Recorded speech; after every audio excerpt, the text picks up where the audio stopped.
이에 종이 그 주인의 낙타 중 10匹를 끌고 떠났는데 곧 그의 주인의 모든 좋은 것을 가지고 떠나 메소포다미아로 가서 나홀의 성에 이르러 그 낙타를 성 밖 우물 곁에 꿀렸으니 저녁때라 여인들이 물을 기르러 나올 때였더라. 그가 이르되 우리 주인 아브라함의 하나님 여호와여 원하건대 오늘 나에게 순조롭게 만나게 하사 내 주인 아브라함에게 은혜를 베푸시옵소서. 아멘. 오늘은 이제 종의 발걸음이라는 제목으로 창세기 강의 42번째 시간 이제 함께 말씀 나누도록 하겠습니다. 자, 우리가 저번 시간에는 아브라함에서 이삭으로 이게 믿음의 세대가 넘어가는 그 과정 속에서 아브라함이 이삭 자기 아들의 그 아내감을 얻어오도록 구해오도록 하기 위하여서 자기 종을 자기 고향으로 보내는 장면이 나왔었어요. 자, 그런데 이곳 가나안에서 아브라함의 고향이었던 하란까지 대략 어느 정도 떨어졌다고 했는지 기억나시나요?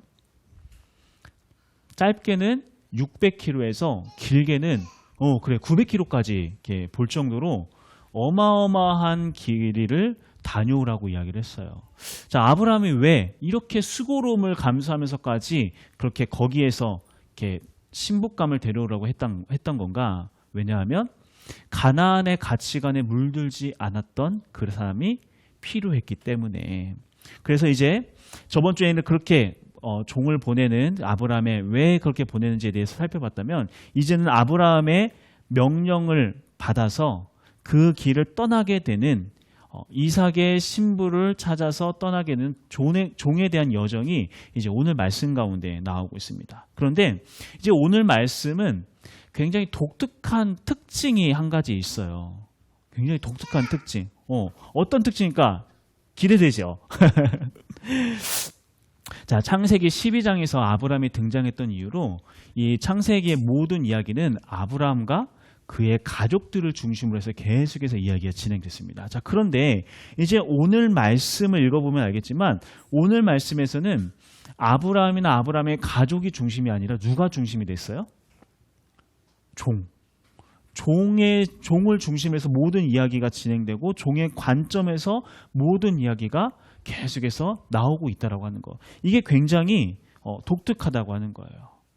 그러니까 좀 더 정확하게 이야기하면은 이 창세기를 기록했던 이 기자는 아브라함의 명령을 따라 걸어가는 이 종의 발걸음을 유독 주목해서 스포라이트를 딱 비치면서 이 발걸음을 너희들이 주목해야 돼 라고 하면서 그 장면을 지금 우리에게 비춰주고 있다라고 하는 거예요. 그런데 이러한 관점이 이러한 종이 걸어갔던 이 발걸음이 생각보다 우리에게 내포하고 주는 의미가 굉장히 의미심장하거든요. 주인으로부터 사명을 부여받은 종이 걸어가는 이 발걸음. 자, 이 안에 어떤 의미가 있는지 하나님께서는 이 말씀을 통해서도 우리에게 어떤 말씀을 주시고자 하는지 우리가 이제 함께 말씀을 통해서 알아가 보도록 하겠습니다. 자, 우리 먼저 우리 창세기 24장 2절 말씀. 자, 자기가 남자라고 생각하시는 분들만 한번 읽어볼게요. 자, 시작.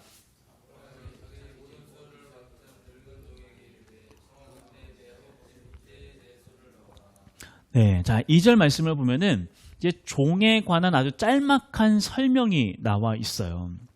자, 이 종을 어떤 종이라고 하고 있죠? 늙은 종이라고 하고 있어요. 늙은 종. 자, 여기서 늙었다라고 하는 것은 뭐 나이가 많다라는 의미도 가지고 있지만 이 늙었다라고 하는 것을 히브리어로 자켄이라는 단어를 사용하거든요. 근데 이 자켄이 또 다른 의미가 뭐냐면은 장로라는 뜻을 가지고 있어요. 그러니까 장로, 우리 교회에서 장로님 이야기하는 것처럼 장로라는 의미가 담겨 있습니다. 자, 무슨 말인가 하면은 자, 이 종은 이제 오랜 세월 동안 아브라함을 섬겨왔어요. 그렇게 섬겨왔는데 아브라함에 속해 있는 이 무리가 대략적으로 한 1000명 이상 되거든요. 그러니까 1000명이면은 굉장히 적지 않은 수잖아요. 아브라함이 이 1000명 이상의 그 사람들의 족장이 되어 있는 상태고 그 족장 바로 밑에서 이 1000명의 모든 사람들을 함께 관리하고 그 사람들의 대소사를 관여하는 그런 역할을 했던 사람이 바로 오늘 등장하는 종이었다라고 하는 겁니다. 자, 그런데 우리가 방금 읽었던 이 말씀 속에서 이 창세기 기자가 의도적으로 생략하고 있는 게 한 가지 있어요. 한번 찾아보세요. 뭘 생략하고 있을까요? 생략한 걸 찾으라고 하니까 좀 이상한가요? 뭐가 일부러 감추고 있는 게 있어요. 그게 뭐냐면은 바로 종의 이름이에요. 종의 이름. 자, 분명히 이 정황상 여기에 등장하는 종은 이미 창세기 전에 소개됐던 종 중에 한 명이거든요. 누구인가? 우리 15장 2절 말씀을 한번 볼게요. 15장 2절. 같이 한번 읽어봅시다. 시작.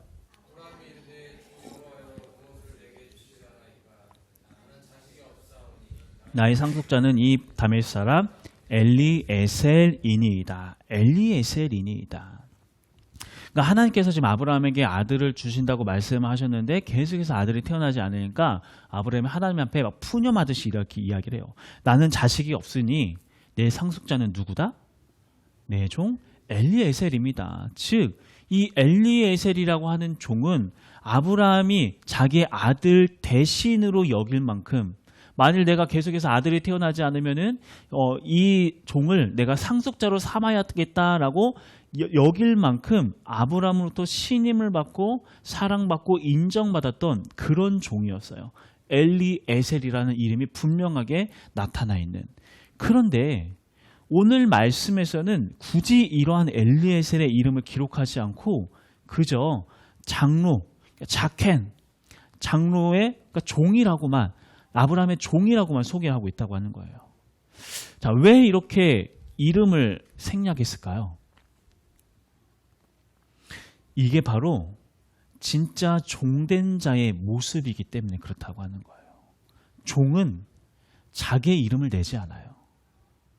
그저 주인이 하고자 하는 일에 묵묵히 순종하면서 주님의 뜻을 이루어내는 것. 그게 종으로서 종된 모습, 종다운 모습이라고 하는 거죠. 자, 이건 하나님으로부터 부르심을 받은 우리 모두들 역시 다 마찬가지예요. 여기에 다 똑같이 해당합니다. 자, 우리가 신앙 고백하면서 할 때 하나님을 향해서 지칭할 때 빠지지 않는 그런 고백 중에 하나가 하나님이 나의 주인이십니다. 나의 주인이십니다. 이런 고백을 우리가 많이 하잖아요. 또 우리가 하나님을 부르는 호칭 자체를 뭐라고 해요? 주님, 아버지라고도 하고 주님이라고도 하고 주여라고도 이야기하고. 자, 주님이라고 고백한다는 이 말 속에는 어떤 의미가 달려있는 거예요? 하나님이 나의 주인이십니다 라는 의미가 달려있잖아요. 자, 그런데 그렇게 우리가 주인님, 주님이라고 이야기를 한다고 하면은 나 스스로가 나는 주님의 종입니다 라는 것을 고백하는 거잖아요. 자, 그런데 우리는 그렇게 종으로 부르심을 받았음에도 불구하고 자꾸만 우리의 이름을 내려고 할 때가 너무나도 많이 있다고 하는 거예요. 뭐 하나를 해도 내 이름 알아주길 바라고, 내 업적을 인정해주고 바라고, 내 수고를 알아주길 바라고, 만일에 내가 이렇게 했는데 누가 한 명 그거 알아주지 않으면 그렇게 서운하다고 이야기를 하고 어떻게 그럴 수 있냐고 하면서. 하지만 진짜 종의 종됨의 시작은 자기의 이름을 지우는 것, 거기에서부터 시작한다라고 하는 거예요. 그러니까 오늘 본문 말씀에 나오는 엘리에셀이 바로 그런 모습이었다라고 하는 거죠. 이름을 지우는 것부터 시작했다라는 거.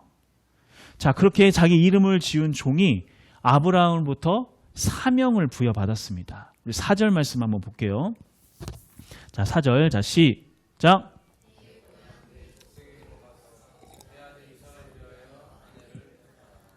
자, 내 고향, 내 족속으로 가서 내 아들 이삭의 아내를 택하라. 자, 그런데 자, 이야기했던 것처럼 지금 아브라함이 너무나도 쉽게 별일 나는 것처럼 쉽게 툭 내뱉은 내 고향으로 가서 라고 한 이 한마디. 이 한마디가 지금 몇 킬로를 가라고 하는 거예요? 600에서 900킬로. 여기서 부산까지 걸어가는 거 그 배 이상을 가라고 이야기를 하고 있다고 하는 거죠. 어쩌면은 거의 목숨을 걸고 다녀와라 라는 그런 의미가 들어있다고 하는 거예요. 자, 그런데 그렇게 아브라함으로부터 사명을 부여받았던 종, 다른 어떤 말 없이 묵묵히 그 길을 걸어가게 돼요. 자, 10절 말씀도 볼게요. 10절 말씀 같이 읽어봅시다. 자, 시작. 곧 그의 주인의 모든 좋은 것을 가지고 떠나 메소포타미아로 가서 나홀의 성에 이르러.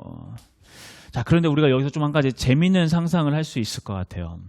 자, 지금 종은 아브라함의 종으로서 평생을 살아왔잖아요. 자, 그런데 여러분 종으로 산다라고 하는 거 이게 어감이 썩 좋지만은 않잖아요. 종이다. 아브라함의 종으로 살아왔다. 그러니까 누구나 어떤 의지나 꿈이나 야망이 있는 사람이라고 하면은 종이 아니라 자유인으로 자기 이름을 내고 떵떵거리고 살고 싶은 게 그게 사람의 마음일 거예요. 그리고 오늘 등장하는 이 종은 지금 늙어서까지 평생 동안 아브라함의 종으로 살아왔고 또 살아왔고 살고 있어요. 자, 그렇기 때문에 어떻게 생각하면 이 방금 읽었던 10절의 말씀이 이 종에게는 아주 좋은 기회로 여겨질 수도 있을 것 같아요.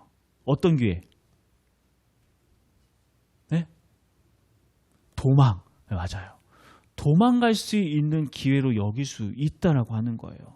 자, 지금 이 종이 가야 할 거리는 거의 1년 이상, 1년 넘게 2년 가까이 그냥 그렇게 먼 거리를 떠나야 했어요. 자, 그런데 지금 종이 빈손으로 간다고 했어요?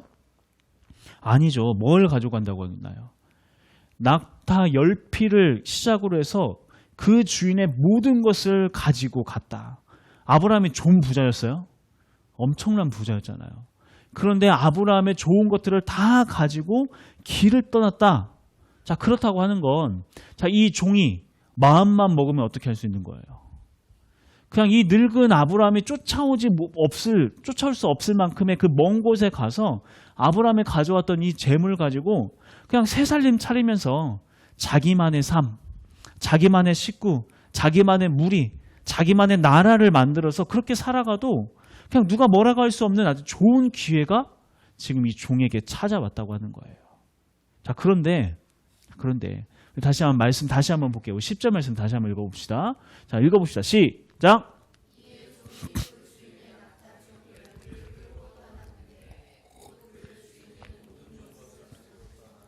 메소포타미아로 가서 나홀의 성리에 이르러. 자, 말씀을 읽어보니까 어떠냐면은 마치 이 종이 아브라함을 떠난 후에 그 다음에 메소포타미아까지 도착하는 그 길을 그저 하루길 가는 것처럼 아주 간단하게 간결하게 기록하고 있다고 하는 거예요. 1년 넘게 고생을 하며 걸어가야 할 그 길을 떠났더니 도착했더라. 이렇게 간결하게 표현을 하고 있다고 하는 거죠. 자, 이게 뭘 의미하는 걸까? 지금 이 종은 다른 마음을 품지 않았다고 하는 거예요. 좌우로 흔들리지 않고 그저 자기에게 주어진 사명만 생각하면서 그 사명을 완수하기 위하여서 좌우나 우로나 흔들리지 않고 종으로서의 길을 마땅히 걸어갔습니다. 자, 어떻게 생각하면 그래도 한 번 정도는 정말 한 번 정도는 다른 마음을 품을 만도 한데 전혀 흔들림 없이 자기의 주어진 사명을 그렇게 걸어갔던 이 종의 모습, 어떻게 이렇게 할 수 있었을까? 어떻게 이렇게까지 요즘 말로 유도리 없이 그렇게 막 고지식하게 꿋꿋하게 그 길을 그렇게 걸어갈 수 있었을까? 그리고 다음 구절을 보면은 그 이유를 알 수 있는 구절이 나오는데 종이 하나님께 올리는 기도가 나옵니다. 근데 이 기도를 조금 더 거창하게 표현하면은 이렇게 표현을 하고 싶어요. 위대한 종의 기도다. 위대한 종의 기도. 왜 그렇게 이야기할 수 있는가? 우리 12절 말씀 한번 읽어볼게요. 12절. 자, 시작.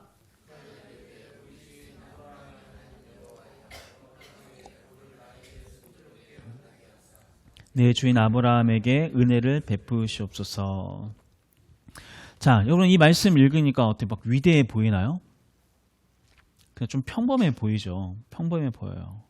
자, 그런데 왜 이 기도를 위대한 종의 기도다라고 이야기를 하는가 하면 예전에 제가 언젠가 한 번도 이야기했었던 것 같은데 이 당시 고대 사회에서는 신에 대한 관념은 대부분 지역신에 대한 관념을 가지고 있었어요. 자, 지역신이라는 게 뭘까요? 산에 가면은 산을 다스리는 신이 따로 있어요. 바다에 가면은 바다를 다스리는 신이 따로 있어요. 그렇기 때문에 산에 간 사람이 바다에 있는 신에게 잘 보이려고 노력하지 않아요.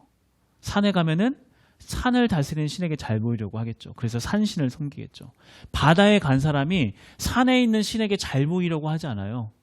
바다에 있는 신에게 잘 보이기만 하면 돼요. 이게 바로 지역신에 대한 개념이라고 하는 거죠. 하지만 지금 이 아브라함의 종은 하나님을 어떤 신으로 인식하고 있는 걸까요? 지금 가나안에서 무려 거의 뭐 600에서 900km 떨어진 곳에 도착했다고 했잖아요. 전혀 다른 동네에 왔어요.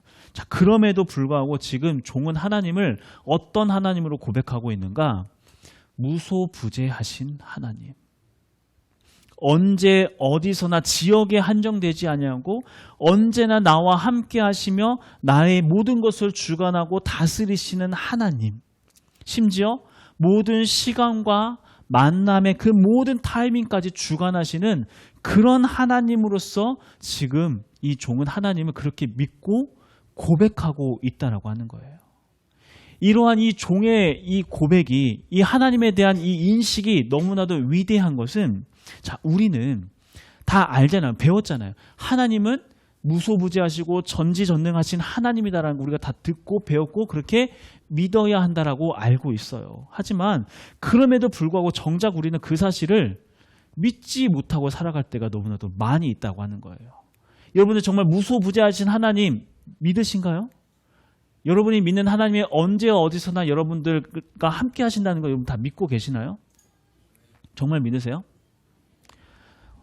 그렇다면 제가 한 가지 예를 들어볼게요. 방금 이야기했던 것처럼 여러분의 모든 삶에 하나님께서 다 주관하시고 다스리시고 그것을 다 지켜보고 계신다고 믿고 있다고 이야기했죠. 그렇다면은 지금 여러분들의 가정에서도 하나님은 여러분의 삶에 여러분들의 주인이시죠? 여러분들 함께하고 계시죠? 여러분의 직장에서도 직장 가운데서 여러분들 하나님께서 함께하고 계시죠? 여러분이 만나는 모든 사람들 가운데서도 여러분 하나님께서 함께하심을 다 믿고 알고 그렇게 있죠. 그렇죠? 자, 그렇다면 여러분들 그 모든 곳에서도 정말 여러분들이 말하는 거, 행동하는 거, 하나님 앞에서 행동하는 것처럼 그렇게 살아가고 계시나요? 여러분이 어디 있든지 모든 곳에서 하나님께서 말씀하시는 그 가치관을 가지고 이 땅의 것이 아닌 하나님의 나라를 더욱더 사모하며 살아간다는 그 가치관을 가지고 그것을 추구하고 그것을 붙잡기 위해 여러분 어디서든 그렇게 살아가고 계신가요?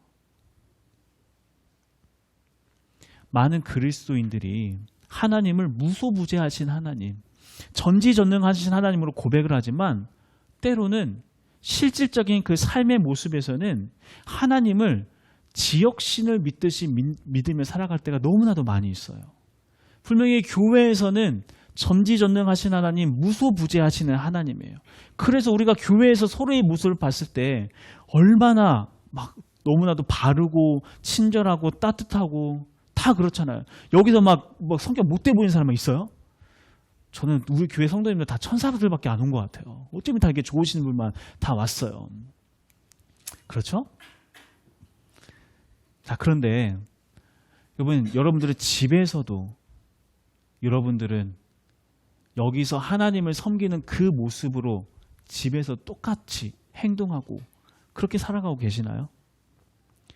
이상하게 집에만 가면은 가시돋친 말이 나오고 사회생활을 할 때면은 어느 순간에 또 내 밥그릇 걱정하느라 바쁘고 누군가를 만나면은 마치 그곳에 하나님께서는 전혀 존재하시지 않는 것처럼 또 다른 누군가를 향한 흉과 또 다른 누군가를 향한 뒷담화가 자연스럽게 흘러나오고 이 모든 게 하나님을 지역신 믿듯이 믿기 때문에 생기는 문제라고 하는 거예요. 교회 안에서의 이 믿음이 가짜가 아니에요. 정말 하나님에 향한 믿음과 확신과 정말 전지전능하신 하나님에 대한 믿음이 있어요. 하지만 그게 교회 안에만 머무시는 하나님이고 내 삶 가운데 찾아오시는 거기에도 함께 계시는 하나님이 믿어지지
우리가 다시 한번 믿음으로 우리 스스로를 돌아봐야 한다고 하는 거예요. 자, 이뿐만 아니라 자, 우리 모든 그리스도인들은 다 하나님으로부터 보내심을 받은 다 사명자들이에요. 그렇잖아요. 우리의 가정으로, 우리의 직장으로, 모든 사람과의 관계 속에서 우리는 보내심을 받은 사명자들입니다. 그리고 우리가 하나님께서 우리를 그렇게 보내실 때는 우리를 빈손으로 보내지 않으셨어요. 마치 아브라함이 종을 보낼 때 빈손으로 보내지 않고 자기가 가지고 있는 모든 좋은 것을 다 종에게 함께 보냈던 것처럼 하나님께서 우리를 사명자로 보내실 때도 빈손으로 보내지 않으셨다고 하는 거예요. 또 이렇게 이야기하면은 목사님 저는 좀 없는데요? 받은 거 없는 것 같은데요? 그렇지 않아요, 여러분들. 자, 여러분들이 가지고 있는 재능, 그게 어떠한 재능이든, 건강, 여러분들의 성격, 솜씨, 체력, 이 모든 것들, 하나님께서는 우리 각자에게 맡겨진 그 모든 사명을 감당하기에 충분한 우리에게 값지고 좋은 것들을 우리에게 함께 보내주셨다고 하는 거예요. 자, 그렇다면 우리가 가지고 있는 이 모든 것들이 다 하나님께서 주신 거라고 하면 우리는 이 모든 것들을 가지고 무엇을 하는 데 사용해야 돼요? 하나님께서 맡겨놓으신 사명을 감당하는 데 사용해야 하잖아요.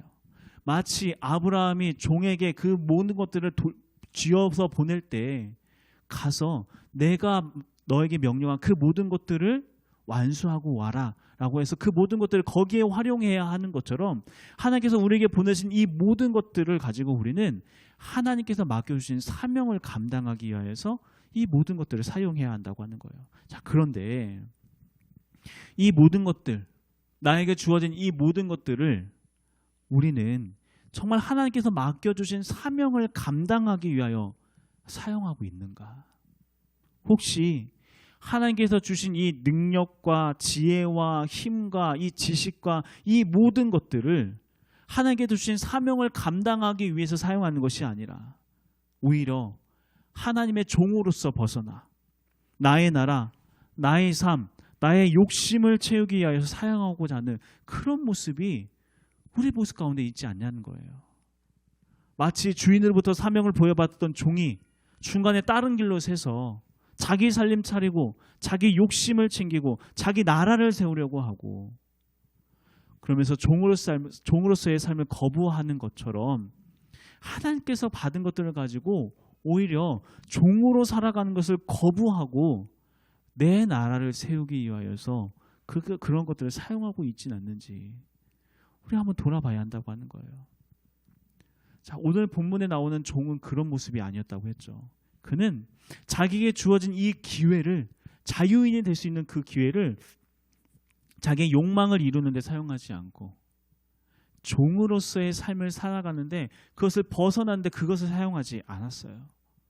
오직 자기에게 주어진 사명을 감당하기 위해서 아브라함으로부터 받았던 그 사명을 감당하기 위해서 그 모든 것들을 다 사용하였습니다. 그래서 마치 가나안에서 하란까지 단 하룻밤 만에 가는 것처럼 흔들림 없이 그 길을 그렇게 걸어갔었다고 하는 거예요. 자, 어떻게 그렇게 흔들림 없이 갈 수 있었다고요? 나와 함께 하시는 하나님, 무소부재하시는 하나님에 대한 믿음이 확실히 있었기 때문에. 특히나 우리는 이렇게 종이 걸어갔던 그 종의 발자국을 통해서 예수님이 걸어가신 발자국을 이 안에서 발견할 수가 있어요. 예수님께서도 하나님께로부터 사명을 부여받고 이 땅에 내려오셨죠. 자, 우리 한번 생각해 봅시다. 하란에서, 그러니까 가나안에서 하란까지 떨어져 있는 이 물리적인 거리가 뭘까요? 아니면 하늘 보좌에서부터 이 땅에 있는 그 마국간까지 그 영적인 거리가 더 뭘까요? 어떤 거리가 더 뭘까요? 예수님께서는 우리가 상상할 수도 없는 그 거리를 기꺼이 내려오셨다고 하는 거예요. 무엇을 위하여서? 본인의 사명을 감당하기 위해서.